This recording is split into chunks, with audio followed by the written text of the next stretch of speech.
ना मेरी कोई औकात थी, ना मेरी कोई पहचान थी और ना ही मेरी कोई हैसियत।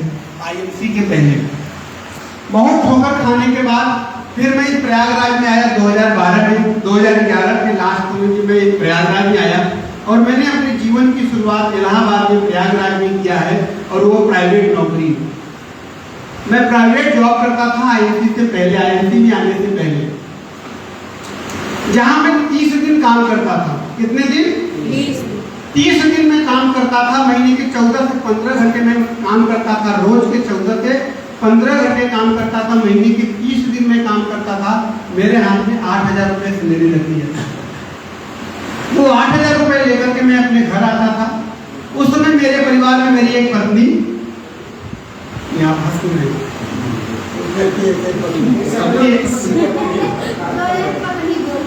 अच्छा, मेरी एक धर्म पत्नी और मेरी एक बिटिया थी और मैं, हम 3 लोग थे और उस 8,000 रुपये से हम अपने परिवार को चलाते थे। कंडीशन ये थी दोस्त कि 3,000 रुपये लगता था महीने की घर का किराया देने में, 1,000 रुपया लग जाता था बिटिया की पढ़ाई में और बचता था मेरे हाथ में 4,000 रुपया। उसी 4,000 रुपये को लेकर के मैं अपना पूरा 1 महीना गुजारता।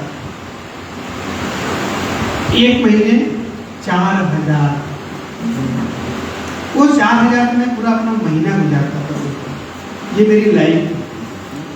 पैसे के अभाव में, पैसे के अभाव की वजह से आज जो बहुत सारे ऐसे रिश्तेदार हैं जो मुझसे कनेक्ट हो चुके हैं ना, पैसा जो मेरी लाइफ में नहीं था, वो सभी दोस्त, सभी रिश्तेदार दुनिया बना लिए थे। मुझे उस समय पैसे की ताकत समझ में आई कि जब पैसा आपके पास नहीं होता है ना, तो आपका कोई सगा नहीं होता है, कोई सगा नहीं होता है। तब मुझे समझ में आई कि अगर दुनिया में सबसे बड़ा कोई अगर श्राप है, दुनिया में अगर सबसे बड़ा कोई श्राप है धरती पे, तो वह है गरीब होना। गरीब होना ही दुनिया का सबसे बड़ा श्राप है। फिर मैंने भगवान से प्रार्थना शुरू करी, ये भगवान मुझे कुछ ऐसा माध्यम दीजिए, कुछ मुझे ऐसा रास्ता दीजिए जिससे कि मैं अपनी गरीबी को खत्म कर सकूं। इस गरीबी रूपी दलदल में जो मैं बंधा हुआ हूँ, मैं इससे निकल करके अपने सपनों को पूरा कर सकूं, अपनी मनचाही जिंदगी मैं जी सकूं। नौकरी के दरमियान मैं ये भगवान से डेली प्रार्थना करता था और भगवान ने मेरी प्रार्थना सुन ली और मेरे जीवन में एक ऐसे देवदूत, एक ऐसे भगवान स्वरूप का आगमन हुआ जिन्होंने मुझे इस पवित्र आईएमसी जैसा सिस्टम मेरी जिंदगी में दिया। मैं एक शानदार ताली चाहूंगा मेरे मेंटर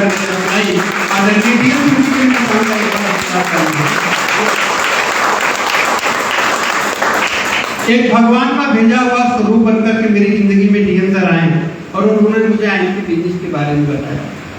दोस्तों, जब उन्होंने मुझे पहली बार आईएमसी बिजनेस के बारे में बताया, इस राजेश ने उसको समझा नहीं।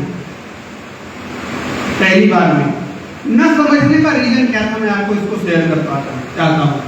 न समझने का रीजन ये था कि हम जिस समाज में रहते हैं, उस समाज में हमारे आसपास में बहुत सारे पढ़े लिखे लोग होते हैं। यस सर, पढ़े लिखे लोग होते हैं, कुछ वेल टैलेंटेड लोग होते हैं, कुछ सक्सेसफुल लोग होते हैं। तो ऐसे लोगों के बीच में मैं रहता था, क्योंकि मेरी जॉब ऐसी जॉब थी मेरी कि मुझे पूरे दिन भर में ऐसे ही लोगों के पास जाना होता था, जिसमें तो कोई वकील था, तो कोई बिजनेसमैन था, तो कोई सीए, कोई इस तरीके से कोई इंजीनियर, इस तरीके से जॉब प्रोफाइल के और अच्छे प्रोफाइल के लोग के कांटेक्ट में मैं रहता था, जिनकी काम की वजह से, जिस काम को मैं करता था, जहाँ मैं नौकरी करता था। तब आप ये लोग सोच रहे होंगे राजेश गुप्ता आखिर काम कौन सा करता था। तो मैं आपको कंफ्यूजन को खत्म करना चाहूंगा। मैं वाटर प्यूरिफायर में एक टेक्नीशियन काम करता था। आपके घर में आरओ लगा हुआ है? आरओ लगा हुआ है। आरओ जब आपने लगाया है तो आपके घर में कोई सर्विस करने के लिए आता है? कितने लोग घर में आरओ लगा, हाथ खड़ा करें। तो क्या आपके घर में कोई टेक्नीशियन आता है जो आरओ की सर्विसिंग करता है? मैं वही काम करता। आरओ कोई आम आदमी नहीं करता, जो थोड़ा सा पैसा कमाता था, जो हेल्थ को लेकर के सोचते थे, उसी के घर में आरओ मिलता। ऐसे लोगों के, पढ़े लिखे लोगों के बीच में मेरा आना जाना था। और ये पढ़े लिखे जो समाज के लोग थे ना, उन्होंने मेरे दिमाग में एक बात बैठा दी थी। क्या बैठा दी थी जानना चाहेंगे? उन्होंने बता दिया था कि राजेश जिंदगी में सब कुछ करना, लेकिन जोड़ने वाला काम मत करना। जोड़ने वाला अगर काम करोगे तो तुम बर्बाद हो जाओगे, तुम्हारी जिंदगी बर्बाद हो जाएगी। और मुझे एग्जाम्पल के तौर पे बताते थे कि मेरा एक दोस्त था, देखो उसने भी इसी तरीके का काम शुरू किया, 4 साल खूब काम किया, खूब भागा, और 4 साल काम करने का नतीजा ये आया, उसका घर गिर गया, वो बर्बाद हो गया, वो रोड पे आ गया। ऐसे एग्जाम्पल देते थे कि सब कुछ कर लेना लेकिन जोड़ने वाला काम नहीं करना। ये मुझे कौन बताया था? जो वेल एजुकेटेड लोग थे, जिसमें कोई डॉक्टर, कोई इंजीनियर, कोई एडवोकेट, कोई सीए, इस तरीके के लोग थे, उन्होंने मेरे दिमाग में बात बैठा दी थी कि सब कुछ करना, जोड़ने वाला काम मत करना। इसी की वजह से जब पहली बार डीएन सिंह जी ने मुझे आईएमसी बिजनेस के बारे में बताया, और उन्होंने मुझे बताया कि तुम आईएमसी बिजनेस में जुड़ करके, लोगों को जोड़ करके करोड़पति बन सकते हो और अपनी गरीबी को खत्म कर सकते हो, तो पहले तो मेरे दिमाग में बैठी हुई थी कि सब कुछ कर लेना, जोड़ने वाला काम मत करना। इस बात की वजह से दोस्तों मैंने उनकी बात पे भरोसा ही नहीं किया, और उनकी बात पे भरोसा न करने का नतीजा ये निकला कि मैंने अपनी जिंदगी के 6 से 7 महीने बर्बाद कर दिए। वो मुझे बार बार टच करते, वो मुझे बार बार फोन करते, वो मुझे बार बार बिजनेस करने के लिए प्रेरित करते, और मेरे मन में, मेरे दिमाग में ये बात बैठ गई थी कि सब कुछ कर लेना लेकिन जोड़ने वाला काम।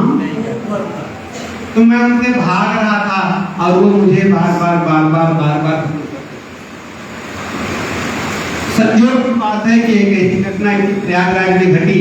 इसी तरीके से एक मीटिंग बैठाई गई और उस मीटिंग में मुझे भी इनवाइट किया गया धोखे से।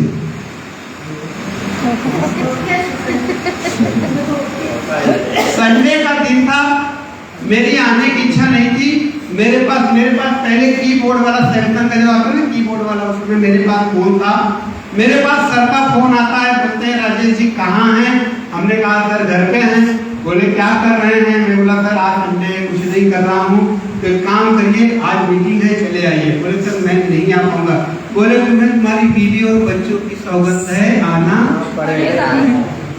यकीन मानना दोस्त, इस धरती पे अगर भगवान और माँ बाप के बाद अगर मैंने दिल से किसी को चाहा है तो अपने बीवी और बच्चों को चाहा। अब सोच करके देखिए, आप जिसको दिल से चाहते हो और उसी की कसम अगर आपको दे दिया जाए तो क्या ना करने का कोई बहाना बचेगा? इच्छा नहीं थी दोस्त, लेकिन उस मीटिंग में मैं भी इच्छा मार करके आया।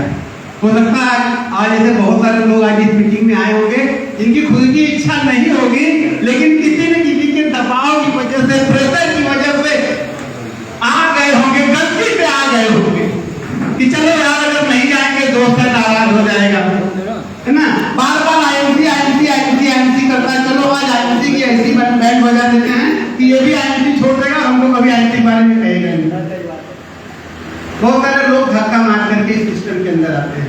दोस्त मुझे भी इस सिस्टम में आने की इच्छा नहीं थी, लेकिन मुझे भी इस मीटिंग में, ऐसी मीटिंग के अंदर बुलाया गया। और आप सब लोग तो आज आगे बैठे हैं, जब मैं पहली बार मीटिंग में आया तो पीछे ही बैठा था। अब आपको मालूम है लोग पीछे क्यों बैठते हैं? मालूम है आपको पीछे क्यों बैठते हैं? बस बात समझ में आई तो बैठेंगे, नहीं उत्तर से मैं भी दोस्त उसी मीटिंग में इसी माइंडसेट के साथ आया था। कहते हैं दुनिया में माइंडसेट सबसे बड़ा पावरफुल है। आप जिस माइंडसेट के साथ जो काम करते हैं परिणाम वैसे ही आता है। मैं इस माइंडसेट के साथ पीछे बैठा था कि मीटिंग अच्छी लगेगी, कुछ काम की चीजें आएगी तो बैठेंगे।